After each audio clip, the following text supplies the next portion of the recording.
The ballroom fell silent.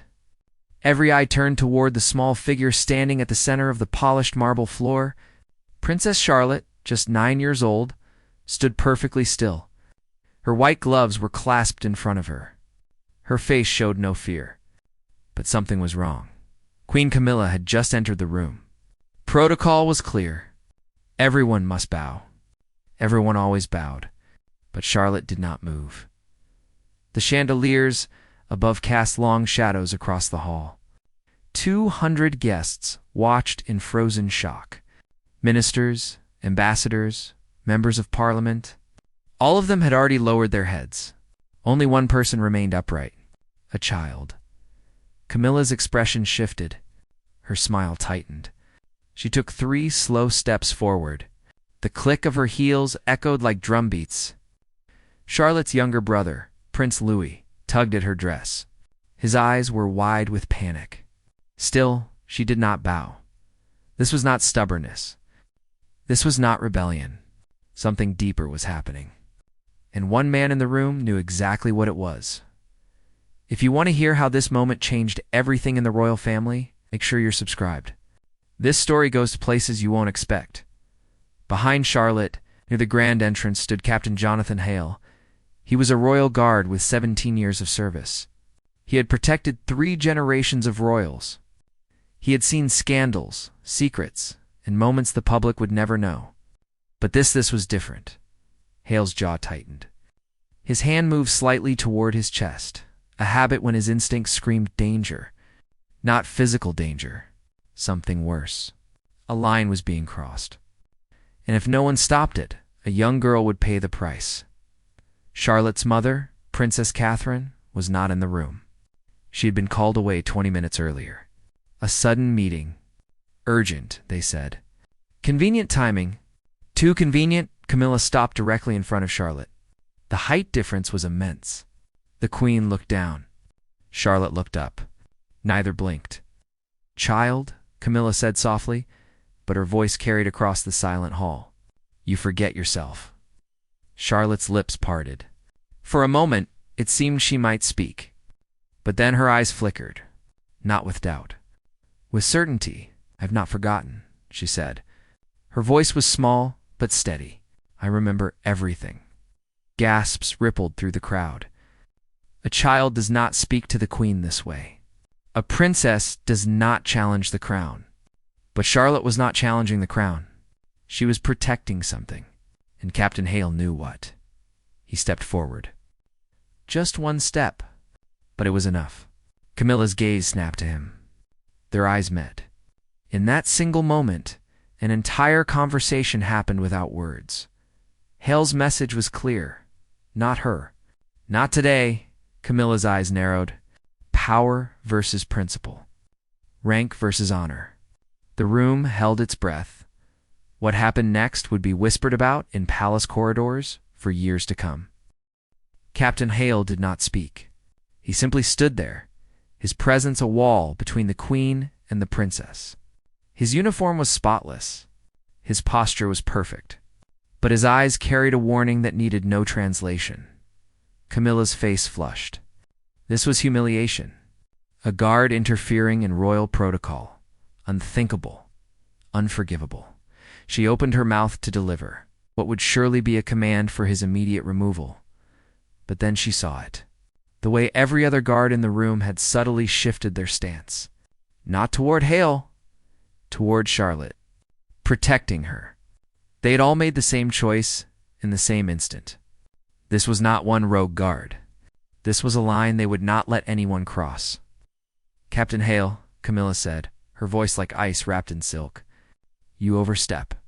With respect, Your Majesty, Hull replied, his tone calm and measured. I am positioned exactly where I need to be. The room seemed to tilt. Those words held weight. They held history. They held something the guests did not yet understand. Charlotte had not moved. Her small hands were still clasped. But now, something changed in her expression. Relief, gratitude, and beneath it all, sadness too heavy for a child to carry. Camilla's assistant, a thin woman with sharp features, rushed forward. she whispered urgently in the Queen's ear. Camilla's eyes flickered with something. Was it understanding? Anger? Fear? It was impossible to tell. The Queen straightened. She smoothed the front of her gown. When she spoke again, her voice was different, controlled, strategic. "Princess Charlotte," she said slowly, "perhaps you are unwell. Captain Hale, escort the princess to her chambers. I believe she needs rest." It was a retreat disguised as concern, a way to remove Charlotte from the room without admitting defeat. Hale recognized the move immediately. He gave the slightest bow of his head. Not submission, acknowledgement. "Yes, Your Majesty," he said. He turned to Charlotte and extended his arm, a formal gesture of escort. Charlotte placed her small hand on his forearm. Together, they walked toward the exit. Every step echoed. Every eye followed them as they passed through the towering doors. Charlotte whispered something. Only Hale heard it. "Thank you for remembering your promise." Hale's throat tightened. Yes, the promise. The one he made to someone who could no longer keep promises herself, Princess Diana. The doors closed behind them. The ballroom erupted into whispered chaos. But in the quiet hallway beyond, Charlotte finally allowed herself to breathe. "Are you going to be in trouble?" she asked, looking up at Hale with worried eyes. "I've been in trouble before," he said gently. "This is worth it. Why did she want me to bow?" Charlotte's voice cracked. "My grandmother never made me feel small." "Why does she?" Hale knelt down so they were eye to eye. He chose his words carefully. "Some people believe respect is something you demand," he said. "Others know it is something you earn. Your grandmother understood that, and so do you." Charlotte nodded slowly. Tears welled in her eyes but did not fall. She was learning to be strong. Too young. Too fast. "My mother told me something once," Charlotte said quietly. She said Grandma Diana always protected people who couldn't protect themselves, even when it cost her everything. Lay felt a sharp pain in his chest. Diana had said almost the same thing to him years ago, the night she asked him to watch over her children no matter what. Even after she was gone. "Your mother is right," Hole said. "And today, you protected something too. You protected your own truth. Never apologize for that." Footsteps approached from the far end of the hallway. Fast and urgent. Catherine appeared, her face pale with worry. She ran to Charlotte and pulled her into a tight embrace. "What happened?" Catherine demanded, looking at Hale with fierce, maternal intensity. "They told me she refused protocol." "They made it sound like it wasn't about protocol," Hale interrupted gently. "It was about principle. And your daughter showed more courage than most adults in that room."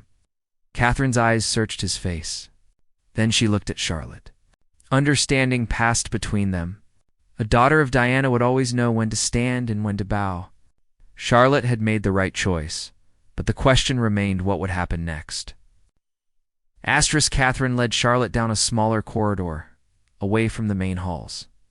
Hale followed at a respectful distance, his eyes scanning every corner, every shadow. Trust was a luxury guards could not afford. They entered a private sitting room. Heavy curtains blocked the afternoon light. Catherine closed the door and locked it. She knelt in front of Charlotte and held both her hands. "Tell me everything," Catherine said softly. Charlotte's composure finally cracked. The tears came. Not loud sobs, but quiet streams down her cheeks. She tried to speak but couldn't form the words. Catherine pulled her close and held her. Sometimes a mother's embrace was the only language needed. After a long moment, Charlotte pulled back and wiped her eyes with the back of her hand. She took a shaky breath. "She told me to forget," Charlotte whispered. 2 weeks ago, when no one else was around, she said I should stop talking about Grandma Diana. She said it made people uncomfortable. She said the past should stay in the past." "Ah!" Catherine's face went very still. The kind of still that comes before a storm. "And what did you say?" Catherine asked. "I said I would never forget.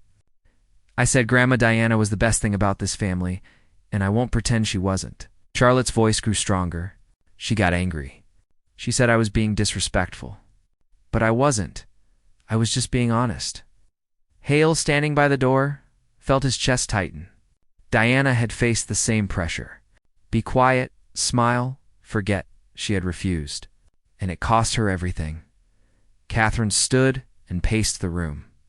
Her mind was working through the implications. This was not just about a beau. This was about erasure.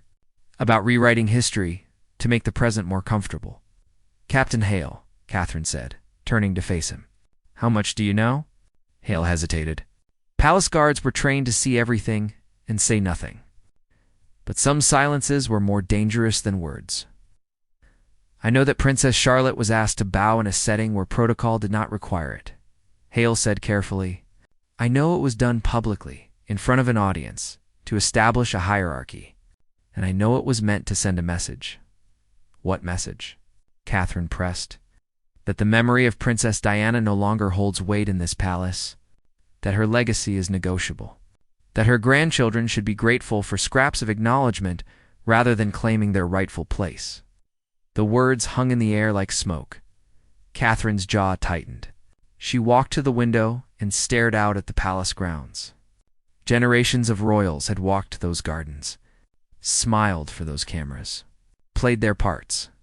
But at what cost? My daughter will not be erased, Catherine said quietly, but with absolute finality. And neither will Diana. She turned back to Charlotte. You did the right thing. Never doubt that. The people who matter will understand. The people who don't, well, their opinion was never worth having. Charlotte nodded. She looked exhausted. The weight of being 9 years old in a palace of politics was visible in her eyes. Can I ask you something? Charlotte said to Hale. Of course, Your Highness. Did you really know my grandma? Hale's throat tightened. He had been dreading this question for years. But now that it was here, he found he wanted to answer. Needed to answer, yes, he said. I was part of her security detail for 3 years. I was there for some of her happiest moments and some of her hardest. What was she like? Charlotte asked. Really like, not the stuff they say in documentaries. Hale moved closer and sat down on a chair across from Charlotte. He looked at her carefully, seeing so much of Diana in her face.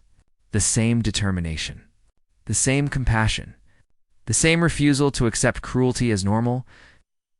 She was kind, Hale said, but not soft. She saw through pretense immediately. She hated being used as a prop. She loved people who were real with her, even if the truth was uncomfortable. She laughed louder than protocol allowed. She cried when she thought no one was watching. And she loved her sons with a fierceness that terrified the people who wanted to control her. Charlotte listened with absolute focus. Every word was a treasure. She made me promise something once, Hale continued. She said if anything ever happened to her, I should remember that her children and, one day, her grandchildren might need someone to remind them who she really was. Not the saint the world made her. Not the problem the palace called her. Just her. Human. Flawed. Brave. Is that why you stepped in today? Charlotte asked. Yes, Hola said simply. Because you were being her today, and someone needed to protect that. A knock at the door shattered the moment. Sharp. Insistent. Official Catherine and Hale exchanged glances. They both knew what was coming. The consequences had arrived. Catherine opened the door slowly. A royal aide stood in the hallway, his face carefully neutral. Behind him were 2 senior palace officials. Their expressions said everything.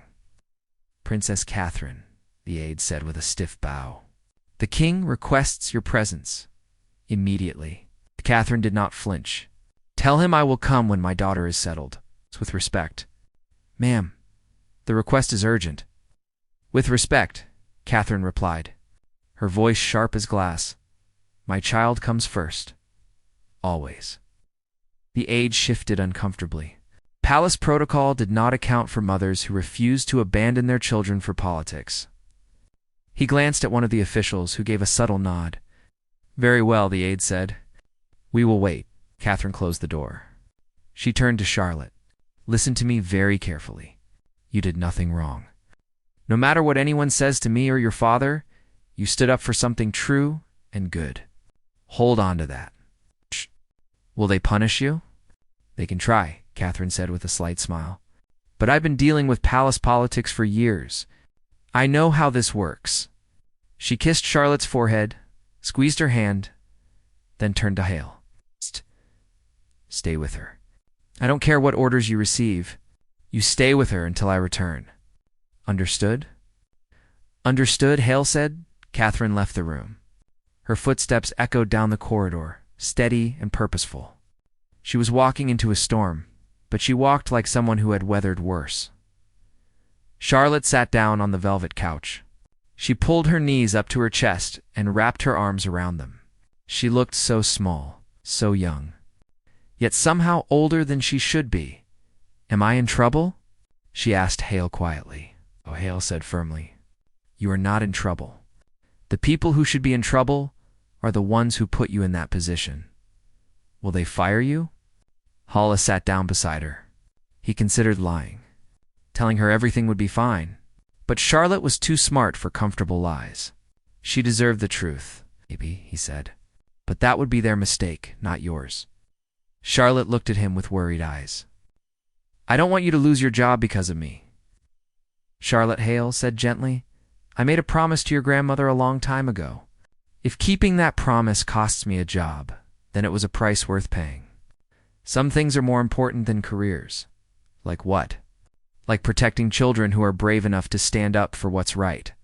Like honoring the memory of a woman who changed the world by refusing to be silent. Like making sure the next generation doesn't forget that kindness is more important than crowns." Charlotte was quiet for a long moment. Then she said something that nearly broke Hale's heart. "Do you think Grandma would be proud of me?" Hale felt tears sting his eyes. He blinked them back. "She would be so proud of you. You have her courage, her heart, her refusal to accept cruelty as normal. She would look at you and see exactly what she hoped for, a princess who leads with love, not fear." Charlotte leaned against him. "Not in a formal way. In the way a child seeks comfort from someone they trust." Hale put a careful arm around her shoulders. They sat in silence for several minutes. Outside, the palace continued its endless machinery of tradition and politics. But in this small room, a little girl and an old guard simply existed in a moment of understanding. Then Charlotte spoke again. "What was the happiest moment you saw with my grandma?" Hale smiled at the memory. It was at a hospital. She was visiting children with cancer. The press was supposed to leave after 10 minutes, but she stayed for 2 hours. She sat on the floor with the kids, played games, made them laugh. There was one little boy who hadn't smiled in weeks. Your grandmother did silly voices until he cracked up laughing. His mother started crying. Diana hugged her and said, "Your son is so brave. He reminds me why I do this." Charlotte smiled. "She sounds perfect." She wasn't perfect, Hallie said honestly. She made mistakes. She struggled, but she was real. And real is better than perfect. Another knock. This time, it was different, softer. Catherine's voice came through the door. "It's me." Well, I opened it. Catherine entered, and Charlotte jumped up, searching her mother's face for clues.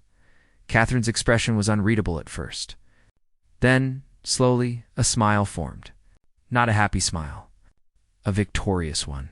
"Your father spoke with the king," Catherine said. "There will be no punishment. No reprimands. Camilla has been asked to respect boundaries. And Captain Hale, you're not going anywhere." Hale exhaled. Relief mixed with surprise. "How?" he asked. Catherine's smile widened. "Your fellow guards went to the king's private secretary. 17 of them. They made it clear that if you were dismissed for protecting a child, they would all resign. Every single one. Turns out loyalty runs deeper than most people think." Hale was stunned. He had served with those men for years. He knew they were good. But this was Brotherhood. Charlotte beamed. "You're staying?" "I'm staying," Hale confirmed. But even as relief filled the room, Catherine's expression shifted to something more serious. However, she added, "This is not over. Camilla is angry. She feels humiliated. And people like that don't forget. We need to be careful." She was right. Victory today did not mean safety tomorrow. But for now, they could breathe. 3 days passed. The palace returned to its normal rhythm of ceremonies, schedules, and carefully managed appearances. But beneath the surface, something had shifted. Whispers traveled through corridors. Staff exchanged knowing glances. The guards stood a little straighter around Princess Charlotte. Word of what happened had spread, though carefully. No official statement was made. No press release. But in the invisible network of palace employees, secretaries, cooks, drivers, the story became legend. A 9-year-old princess refused to bow. A guard protected her, and the system, for once, did not crush them. Charlotte returned to her regular schedule. Lessons in the morning. Tea in the afternoon. But something was different in her now. She walked with her head higher. She spoke with more confidence. She had learned a crucial lesson: standing up for yourself was not rebellion. It was dignity. Captain Hale continued his duties. He received no official thanks. No award, no recognition. That was not how things worked in the palace. But he noticed small changes. Other guards nodded to him with respect. Senior staff paused to listen when he spoke. And once Prince William stopped him in a hallway, placed a hand on his shoulder, and simply said, "Thank you for remembering." Hale knew what he meant. Thank you for remembering Diana. Thank you for remembering promises. Thank you for teaching my daughter that royalty does not mean surrendering your soul. But Camilla had not forgotten. She was too intelligent to retaliate openly, too strategic to make herself the villain. Instead, she adapted, changed tactics, became warmer in public with Charlotte, smiled more, offered compliments. It looked like reconciliation. But those who knew palace politics recognized it for what it was: positioning. If she could not dominate Charlotte through power, she would try through charm. Make herself indispensable. Make Charlotte feel guilty for the conflict. It was a subtler game. A longer strategy. Catherine saw it immediately. One evening, she spoke with Charlotte in the privacy of her room. "She's being nice to you now," Catherine observed. "Yes," Charlotte said cautiously. "She gave me a bracelet today. Said it belonged to her grandmother." "And how did that make you feel?" Charlotte frowned, thinking carefully. "Confused. I want to believe it's real, but it feels, I don't know, like a test." Catherine sat beside her. "Trust your instincts. Kindness can be genuine, but it can also be a tool. The difference is consistency. Watch what people do over time, not just in one moment. If someone is kind only when others are watching, that's performance. If they're kind even when it costs them something, that's character." "Is she performing?" Charlotte asked. "I don't know yet," Catherine admitted, "but you're smart enough to figure it out.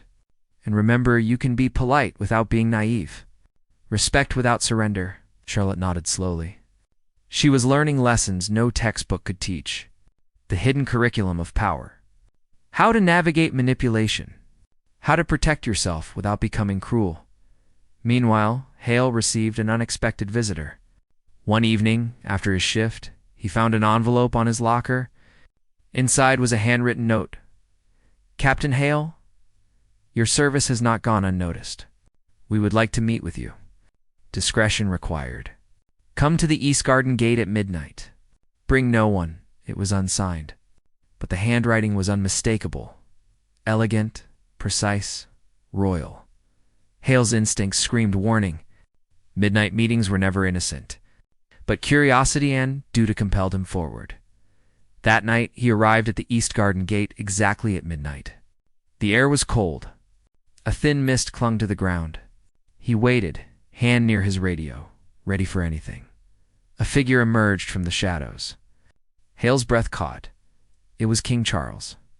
He was alone. No guards. No staff. Just a man in a heavy coat, walking toward him with slow, measured steps. "Your Majesty," Holai said, bowing immediately. "Captain Hale," Charles said quietly. "Thank you for coming. I imagine you have questions?" "Many, sir?"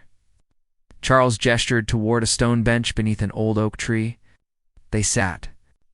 For a moment, the king simply stared at the ground, collecting his thoughts. "What you did 3 days ago," Charles began, "was both honorable and dangerous. You put yourself between my wife and my granddaughter? Most people would call that treason." Hale's heart pounded. Was this a punishment after all? But I am not most people, Charles continued. I am a father and a grandfather, and I know better than most what it means to be trapped between duty and truth. He looked at Hale directly. His eyes were weary but kind. My mother loved Diana, Charles said, his voice heavy with regret. But she could not protect her. Not from the machine. Not from the system. Diana fought that system, and it destroyed her. I will not let it destroy Charlotte. Hale remained silent. This was not a conversation. It was a confession. Camilla is complicated, Charles said carefully. She is my wife. She is loyal. But she does not understand the weight Diana still carries. Not in the public. Not in my sons. Not in my grandchildren. She sees Diana's memory as competition. And that is a problem I must address. What can I do, sir? Hale asked. Charles turned to him. Continue doing what you did. Protect Charlotte. Not from physical danger, we have guards for that. Protect her spirit, her sense of self, her connection to the grandmother she never met. Be for her what no one could be for Diana Witness. Someone who remembers the truth when everyone else rewrites history. I can do that, Hale said firmly. Charles stood. The meeting was ending. But before he left, he placed a hand on Hale's shoulder. My mother once told me something, Charles said softly. She said the crown is not about power. It's about sacrifice. Sometimes the greatest sacrifice is allowing others to be themselves, even when it complicates your life. Diana understood that. Charlotte is beginning to understand it. I pray Camilla learns it before it's too late. With that, King Charles walked back into the mist and disappeared. Hale sat alone in the garden, the weight of that conversation pressing down on him. He had been given a mission, not an official one, but something deeper. More important, he would protect Charlotte, not just her safety, her soul. 6 months later, the palace held a memorial service. It was August 31st, the anniversary of Princess Diana's death. Every year, the family gathered privately. No cameras, no press, just remembrance. Charlotte had never been allowed to attend before. She was considered too young. But this year, Catherine insisted, and Prince William supported her. Charlotte would be there. The service was held in a small chapel on the palace grounds. Candles flickered against stone walls. A portrait of Diana hung at the front, young, smiling, full of life. Hale stood at the back, as guards always did. But Charlotte, sitting in the front row between her parents, turned and found his eyes. She gave him a small nod. A thank you. A recognition that his protection had brought her here. The service was simple. No grand speeches. Just prayers, music, and a few personal memories shared by those who loved her. Prince William spoke about his mother's laughter. Prince Harry, attending remotely, shared a story about her mischief. And then, unexpectedly, Catherine stood. She looked at Charlotte, then back at the small gathering. My daughter asked if she could say something, Catherine said. I told her she could. Charlotte stood. She was small against the backdrop of the ancient chapel. But her voice, when she spoke, was clear. Never met my grandma, Charlotte began. But I know her. I know her from the stories my father tells. From the videos I've watched.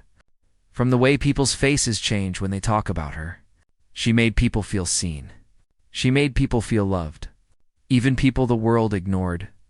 Charlotte paused, swallowing hard. A few months ago, someone told me I should forget about her. That talking about her made people uncomfortable. That the past should stay in the past. Murmurs rippled through the chapel. Camilla, sitting 2 rows back, went very still. But I said no, Charlotte continued. Because forgetting her would be like saying she didn't matter. And she mattered. She matters. And I will never forget her. Tears streamed down several faces. Prince William wiped his eyes. Catherine smiled with pride. And Hale, standing at the back, felt a lump in his throat he could not swallow. Charlotte sat down. The chapel was silent. Not the uncomfortable silence of tension. The sacred silence of truth. After the service, people gathered outside in the garden. The mood was lighter. Stories were shared. Laughter mixed with tears. It was what Diana would have wanted, grief balanced with joy. Camilla approached Charlotte. Hale tensed, ready to intervene.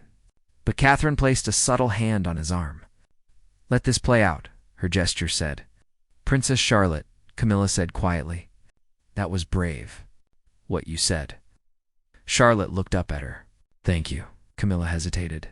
Then she said something unexpected. "I did not know your grandmother. I wish I had. Perhaps if I had, I would understand better why she matters so much to so many people." It was not an apology, but it was an admission. A crack in the armor. "She was kind," Charlotte said simply, "even to people who hurt her." "Maybe you could try that." Camilla's expression shifted. For a moment, something real flickered across her face. Regret, sadness, understanding. Then it was gone, replaced by the practiced composure of royalty. "Perhaps I could," Camilla said softly. She inclined her head slightly, not quite a bow, but an acknowledgement. Then she walked away. Charlotte watched her go. She did not know if this was the beginning of real change or simply another performance. But she had planted a seed, and seeds with time can grow. Later that evening, Hale found Charlotte sitting alone on a stone wall, watching the sunset paint the sky in shades of pink and gold. "Do you think she heard me?" Charlotte asked without looking at him. "Grandma Diana, do you think she was there?" Hall sat beside her. He thought carefully about his answer. "I think," he said slowly, "that love does not end with death. I think the things we carry in our hearts, the lessons, the memories, the promises, those things are real. And as long as you remember her, she is there. In your courage, in your kindness, in your refusal to be silenced." Charlotte smiled. "That's a nice way to think about it." They sat in comfortable silence, watching the day turn to night. The palace behind them glowed with warm light. Inside, people moved through their routines, unaware that in this small moment, something important had been preserved. A legacy, a memory, a truth. Charlotte would grow up. She would face more challenges, more politics, more pressure to conform. But she would do so knowing that she had a guardian. Someone who remembered promises. Someone who valued truth over tradition. And somewhere, in whatever place exists beyond this world, Diana watched and smiled. Because her granddaughter had learned the most important lesson: crowns are temporary, but courage is eternal. The royal family would continue its ancient dance of duty and drama. Camilla would remain queen, navigating her complicated role. Charles would try to modernize a 1,000-year-old institution. William and Catherine would raise their children with love and wisdom. But Charlotte, Princess Charlotte, would carry forward something precious. The memory of a woman who chose compassion over protocol, who loved loudly in a world that demanded silence, who paid the ultimate price for refusing to disappear. And as long as Charlotte remembered, Diana would never be forgotten. Hale stood and offered his hand. "Come on, Your Highness. Your parents will be looking for you." Charlotte took his hand and hopped down from the wall. They walked back toward the palace, together, a guard and a princess, bound by a promise made long ago. Behind them, the last light of day faded into darkness. But ahead, the palace glowed bright. A reminder that even in the heaviest night, some lights refuse to go out, and some promises once made are kept forever.